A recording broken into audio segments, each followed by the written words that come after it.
नमस्कार ओडिशावासी शुभ सकाळ आज हूँ 26 डिसेम्बर गुरुवार आज रही देश विदेश राज्यर 20टी गुरुत्वपूर्ण खबर जहाँ आपण मैंने 10 मिनिट समय दे देखिपारे ता पूर्व आपण मान गोटे छोटिया अनुरोध भिडियो को लाइक कर कमेंट रे आपण जिलार ना लिखिदेवे जहाँफल तुरंत आपण जिलार खबर पाइपर मुख्यमंत्री बड़ घोषणा नुआ वर्ष में बदली 5टी नियम एलपीजी पेंशन कृषकों लोन आरंभ कर 20टी गुरुत्वपूर्ण खबर अच्छी चलतु खबर उपर नजर पकाइबा।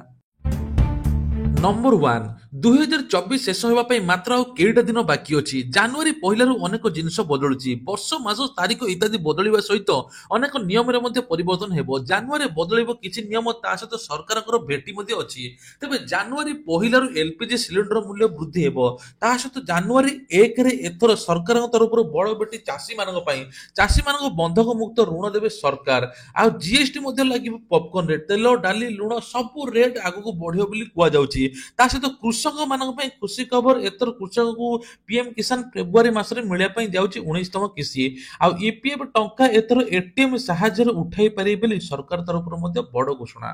तेज चाषी बड़ खुशी खबर फसल हानि होते चाषी को मिल क्षतिपूरण लगातार वर्षा होगा फल चाषी मान क्षति जमी नष्ट होती तेणु नहीं सरकार घोषणा कर लघुचाप वर्षा चाषी मान अंटा भांगी चाषी धान टोकेन मिलवा ही बर्तमान सुधा एवं धान अमल हो पारना चाषी मान धान एवं क्षेत्र में ए गजा होबार आशंका उपुची चाषी मान क्षय क्षति सरकार काल्कुलेसन कर सहित सरकार कहते जो चाषी मान अधिक क्षति होती तुरंत चाषी सहायता दिया सुभद्रा योजना को नहीं आसला बड़ अपडेट कहर नुआ वर्ष में सरकार नुआ भेटी दिज्व महिला खुशी खबर मार्च आकाउंट को आसो द्वितीय किस्ती सुभद्रा टंका आ नुआ वर्ष में आसो प्रथम पर्यायर प्रथम किस्तर चतुर्थ पर्याय टंका 20 लाख हिताधिकारी माने पाइबे आ कोटी हिताधिकारी माने सुभद्रार प्रथम किस्ती पाई सारिथिबे कहु कॉलेज पिला माने एथर सुभद्रा टंका पाई परिबे जे मानको मार्च 8 तारिख पूर्व 21 वर्ष हो जाइतिबो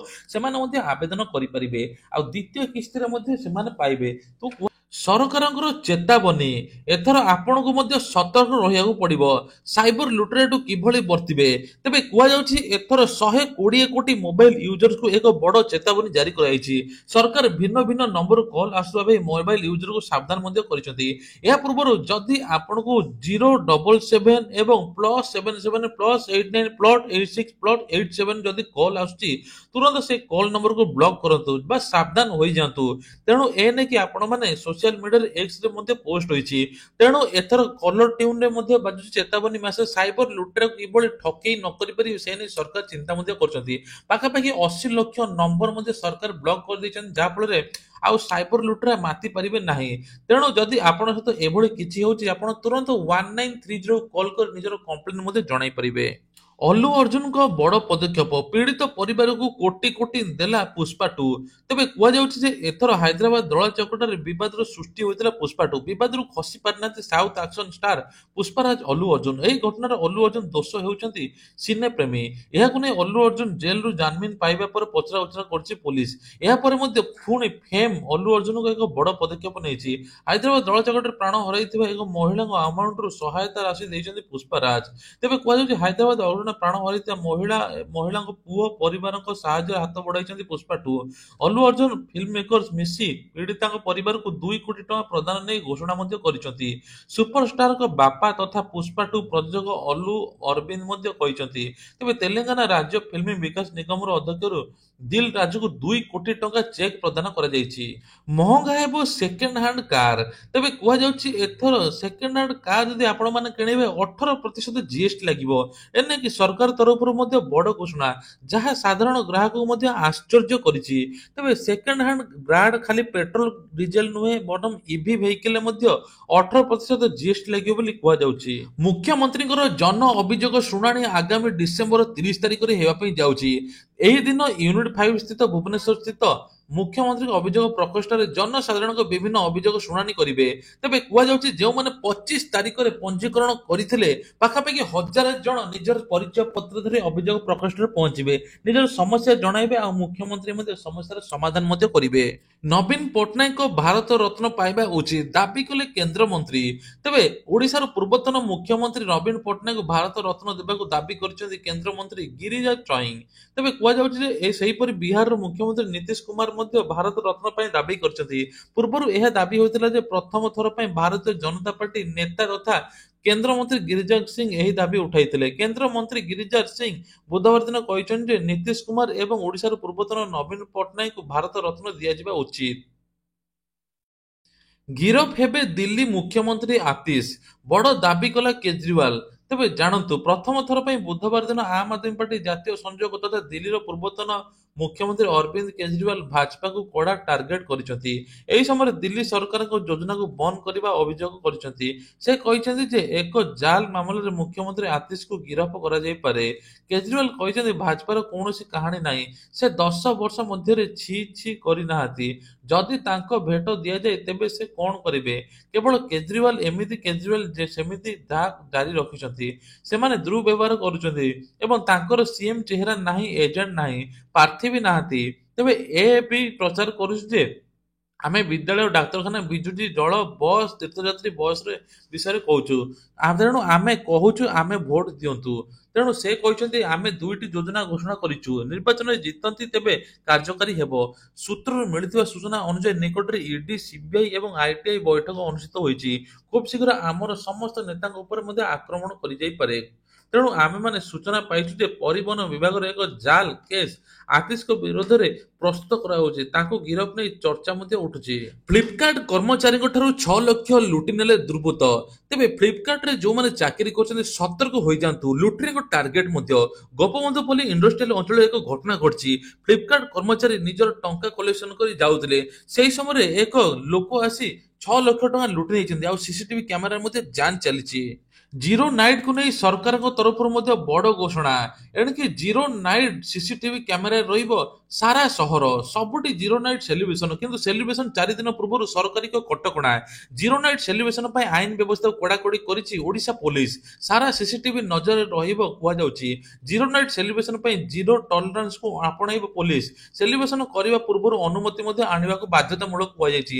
ମଧୁଆ ଏବଂ ରୋଡ ରୋମିଓକୁ କଟକଣା ଜାରି କରାଯାଇଛି। ସାବାଡ କରିବ ପୋଲିସ। ସେମାନଙ୍କ ଉପରେ କଡ଼ା ନଜର ରଖିବାକୁ ନିଷ୍ପତ୍ତି ମଧ୍ୟ ନିଆଯାଇଛି। ଲୋକଙ୍କୁ କୌଣସି ପ୍ରକାର ଅସୁବିଧା ହେଲେ ଉତ୍ପାଦକାରୀକୁ ବାନ୍ଧିବା ପାଇଁ ନିର୍ଦ୍ଦେଶ ମଧ୍ୟ ଦିଆଯାଇଛି। ଆଜି ବିଜେଡିର 28ତମ ପ୍ରତିଷ୍ଠା ଦିବସ। ପ୍ରତି ନିର୍ବାଚନ ମଣ୍ଡଳୀରେ ପ୍ରତିଷ୍ଠା ଦିବସ ପାଳନ କରିବ ବିଜେଡି। ଶଙ୍ଖ ଭବନରେ ଆୟୋଜିତ ହୋଇଛି ସ୍ୱତନ୍ତ୍ର କାର୍ଯ୍ୟକ୍ରମ। ଏଥିରେ ସକାଳ 11ଟାରୁ ଯୋଗ ଦେବେ ବିଜେଡି ସଭାପତି ନବୀନ ପଟ୍ଟନାୟକ। ତେବେ 1997 ମସିହାରେ ଗଠନ ହୋଇଥିଲା ପାର୍ଟି। 2000 ମସିହା ଠାରୁ ସରକାର ଦଳରେ ରହି ଆସିଛନ୍ତି। ଏଥର ନୂଆ ଭୂମିକା ମଧ୍ୟ।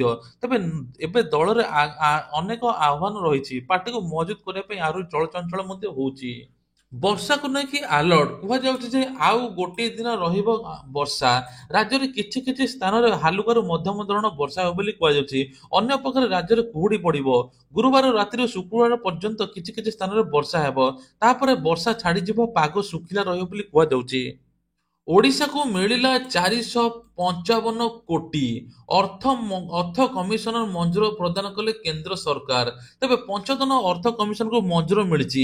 2024-25 ଆର୍ଥିକ ବର୍ଷର ଦ୍ୱିତୀୟ କିସ୍ତିକୁ ମିଶାଇ ପ୍ରଦାନ କରାଯାଇଛି। ତେବେ ଅର୍ଥ କମିଶନଙ୍କ ମଞ୍ଜୁର ଅର୍ଥ ପ୍ରଦାନ କଲେ କେନ୍ଦ୍ର ସରକାର। ମଞ୍ଜୁର ଅର୍ଥ 30ଟି ଜିଲ୍ଲାର 314 ବ୍ଲକ ଏବଂ 6794 ପଞ୍ଚାୟତରେ ଖର୍ଚ୍ଚ ହେବ। କେନ୍ଦ୍ର ସରକାର ଓଡ଼ିଶା ଏବଂ ରାଜସ୍ଥାନର ଗ୍ରାମୀଣ ସ୍ଥାନୀୟ ସଂସ୍ଥାଗୁଡ଼ିକ 2024-25 ଆର୍ଥିକ ବର୍ଷରେ ପଞ୍ଚଦଶ ଅର୍ଥ ଆୟୋଗ ଅନୁସାରେ ପ୍ରଦାନ କରିଛନ୍ତି। ଓଡ଼ିଶାରେ ଗ୍ରାମୀଣ କିଭଳି ଉନ୍ନତି ହେବ, ଗ୍ରାମୀଣ ସଂସ୍ଥାରେ ବିଭିନ୍ନ ପ୍ରକାର ଯୋଜନା ହେବ, ସେ ନେଇ ସରକାର ମଧ୍ୟ ଚିନ୍ତା କରିଛନ୍ତି। ଗ୍ରାମବାସୀ କିଭଳି ଭଲ ନେଟୱାର୍କ ପାଇବେ, ତା ସହିତ ବିଭିନ୍ନ ପ୍ରକାର ସରକାରୀ ଯୋଜନାରେ ଅନ୍ତର୍ଭୁକ୍ତ ହେବେ, ସରକାରୀ ସହାୟତା ପାଇବେ, ସେ ନେଇକି ମଧ୍ୟ ଘୋଷଣା କରାଯାଇଛି। ମୁଖ୍ୟମନ୍ତ୍ରୀଙ୍କର ବଡ଼ ଘୋଷଣା। କୁହାଯାଉଛି ଏଥର ମହିଳାଙ୍କ ପାଇଁ ଖୁସି ଖବର। ମହିଳାଙ୍କୁ ପ୍ରତ୍ୟେକ ଦିନ ମିଶନ ଶକ୍ତି ଜରିଆରେ 500 ଟଙ୍କା ମିଳିବ। ତାଲିମ ଶିକ୍ଷା ପାଇଁ ଯିବେ ସିଲେଇ ତାଲିମ। ତା ସହିତ 500 ଟଙ୍କା ବଦଳରେ ଏବେ ପ୍ରତି ମାସରେ 15,000 ଟଙ୍କା ମିଳିବ ଏବଂ ତାଲିମ ସରିଲା ପରେ 1,00,000ରୁ 2,00,000 ପର୍ଯ୍ୟନ୍ତ ଋଣ ମଧ୍ୟ ନେଇପାରିବେ। ତେବେ ନିର୍ବାଚନ ସମୟରେ ଆମେ ଲୋକଙ୍କୁ ପ୍ରତିଶ୍ରୁତି ଦେଇଥିଲୁ, ସବୁ ପ୍ରତିଶ୍ରୁତି ଗୋଟି ଗୋଟି କରି ପୂରଣ କରି ଚାଲିଛୁ। ଏଭଳି କହିଛି ବିଜେପି ସରକାର। ଯେଉଁଦିନ ସରକାର ଗଠନ ହେଲା ସେହି ଦିନଠୁ କ୍ୟାବିନେଟ ବସାଇ ଆରମ୍ଭ ହୋଇଛି ଚାରିଟି ମୁଖ୍ୟ ନିଷ୍ପତ୍ତି। ତେବେ କୁହାଯାଉଛି 500 କୋଟି ଟଙ୍କାର ପ୍ରପର୍ସ ଫାଣ୍ଡି ସୁଭଦ୍ରା ଯୋଜନାରେ ମଧ୍ୟ ମା ମାନଙ୍କୁ 50,000 ଟଙ୍କା ପ୍ରଦାନ କରାଯାଇଛି। ଚାଷୀ ଭାଇଙ୍କୁ 800 ଟଙ୍କା ଇନପୁଟ ସହାୟତା ଦିଆଯାଇଛି। ତା ସହିତ ସିଏମ କିଷାନ ପିଏମ କିଷାନ ଠୁ ଆରମ୍ଭ କରି ବିଭିନ୍ନ ପ୍ରକାର ସରକାର ସେବା ଯୋଗାଇ ଦେଉଛନ୍ତି। ତେଣୁ ବିଜେପି ସରକାର ପ୍ରତିଶ୍ରୁତି ମୁତାବକ ସବୁ କିଛି କରୁଛି। ଆଉ ଭତ୍ତା ଟଙ୍କା ରହିଲା, ଭତ୍ତା ଟଙ୍କା ମଧ୍ୟ ଖୁବ୍ ଜଲଦି ଜାନୁଆରୀ ମାସରେ ମିଳିବା ପାଇଁ ଯାଉଛି। 9ରେ ପ୍ରଧାନମନ୍ତ୍ରୀ, 10ରେ ରାଷ୍ଟ୍ରପତି ଆସିବେ। ଭୁବନେଶ୍ୱର ଜନତା ମଇଦାନରେ ଜାନୁଆରୀ 8 ଏବଂ 10 ମଧ୍ୟରେ ପ୍ରବାସୀ ଭାରତୀୟ ଦିବସରେ ପ୍ରଧାନମନ୍ତ୍ରୀ ନରେନ୍ଦ୍ର ମୋଦି ରାଷ୍ଟ୍ରପତି ଦ୍ରୌପଦୀ ମୁର୍ମୁ ଯୋଗ ଦେବେ। ମୋଦି 9ରେ ଉଦ୍ଘାଟନ କାର୍ଯ୍ୟକ୍ରମରେ ଯୋଗ ଦେବେ। 10 ତାରିଖରେ ଉଦ୍ଯାପନୀ ଉତ୍ସବରେ ରାଷ୍ଟ୍ରପତି ସାମିଲ ହେବେ। ପ୍ରବାସୀ ଭାରତୀୟ ଦିବସରେ ସଫଳ ଆୟୋଜନ ମଙ୍ଗଳବାର ଦିନ ଖାରବେଳ ଭବନ ନଗର ଉନ୍ନୟନ ବିଭାଗ ପକ୍ଷରୁ ଅନୁଷ୍ଠିତ ସମୀକ୍ଷା ବୈଠକ ପରେ ନଗର ଉନ୍ନୟନ ମନ୍ତ୍ରୀ ଡାକ୍ତର କୃଷ୍ଣଚନ୍ଦ୍ର ମହାପାତ୍ର ସୂଚନା ଦେଇଛନ୍ତି। ତା ସହିତ ମଧ୍ୟ ଆଉ ଗୋଟେ କଥା କୁହାଯାଇଛି, 140 ଦେଶରୁ 5,700 ପ୍ରବାସୀ ଭାରତୀୟ ଏଥିରେ ଯୋଗ ଦେବେ। ତା ସହିତ ସେମାନଙ୍କ ରହଣି ପାଇଁ ପର୍ଯ୍ୟଟନ ବିଭାଗକୁ ଦାୟିତ୍ୱ ମଧ୍ୟ ଦିଆଯାଇଛି। ସୁବିଧାଜନକ ଗମନାଗମନ ପାଇଁ ଏବେ 5ଟି ଡବଲ ଡେକର ବସ୍ ସହିତ 50ଟି ନୂଆ ବସ୍ ଦିଆଯିବ ବୋଲି ମନ୍ତ୍ରୀ ମଧ୍ୟ କହିଛନ୍ତି। ନୂଆ ବର୍ଷରେ ସରକାରଙ୍କର ବଡ ଭେଟି। କୁହାଯାଉଛି ଯେ ରାଜ୍ୟରେ ଏବେ 3.5 କୋଟିରୁ ଅଧିକ ଲୋକଙ୍କୁ ଆୟୁଷ୍ମାନ କାର୍ଡ ମିଳିବା ପାଇଁ ଯାଉଛି। ଆୟୁଷ୍ମାନ କାର୍ଡ ସହିତ ଗୋପବନ୍ଧୁ ଜନ ଆରୋଗ୍ୟ କାର୍ଡ ମିଳିବ।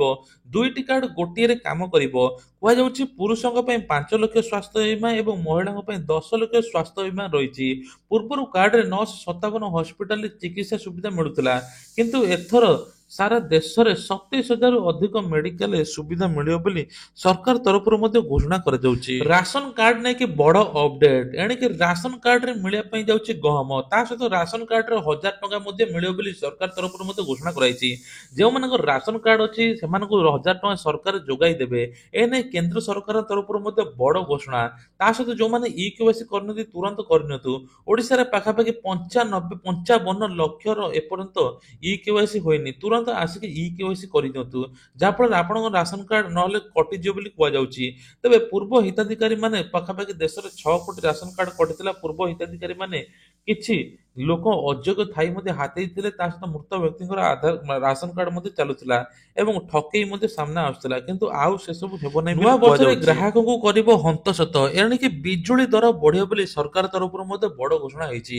ତେବେ ବିଜୁଳି ଦର ୟୁନିଟ ପିଛା 54 ପଇସା ବଢିପାରେ ବୋଲି ସରକାର ତରଫରୁ ମଧ୍ୟ ବଡ ଘୋଷଣା। ତେବେ ପୂର୍ବଥର ରବିବାର ଦିନ ପଥୋତ୍ସବ ହୋଇପାରିଲା ନାହିଁ। ବର୍ଷା ଯୋଗୁଁ ସରକାର ଏଭଳି ଧ୍ୟାନରେ ଦେଇକି ଆଉ କଲେ ନାହିଁ, କିନ୍ତୁ ଏଥରିକ ପଥୋତ୍ସବ ହେବ।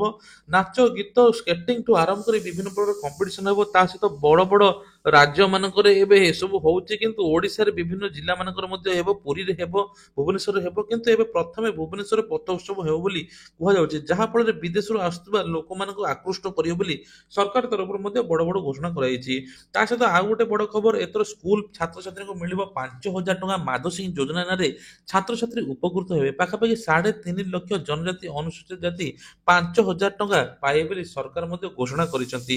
ତେବେ ଇଏ ଥିଲା ଆଜିର ଦେଶ ବିଦେଶ ରାଜ୍ୟର କିଛିଟା ଗୁରୁତ୍ୱପୂର୍ଣ୍ଣ ଖବର। ଏଇଭଳିଆ ଖବର ଦେଖିବା ପାଇଁ ହେଲେ ଚ୍ୟାନେଲକୁ ସବସ୍କ୍ରାଇବ କରିବା ପାଇଁ ଭୁଲିବେ ନାହିଁ। ଜୟ ଜଗନ୍ନାଥ।